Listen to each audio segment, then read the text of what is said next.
1-minute book talk on Ordinary Hazards by Nikki Grimes, an Iowa Teen Award book.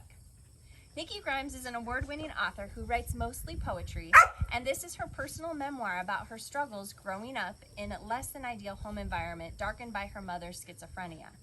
She tells her story in verse, so even though this looks like a big book, looks kind of large, each page is short, making it a fast read.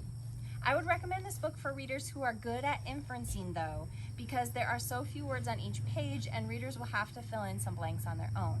I also feel like the vocabulary is a little on the tougher end, so if you're a strong reader or looking for a challenge, then this is the book for you. Just to give you a better idea of how the book is written, I'll read a little poem called Cards on the Table.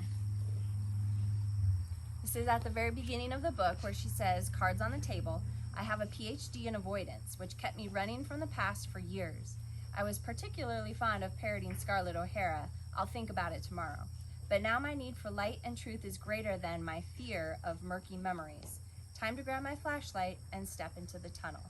So I know that Dave Pelzer's Child Called It is always a popular read in my library, so this would be a good read-alike for that author.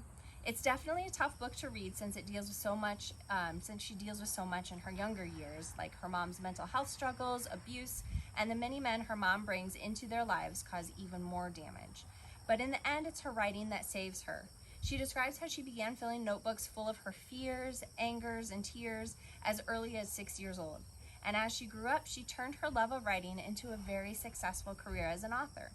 If that sounds interesting to you, try Ordinary Hazards.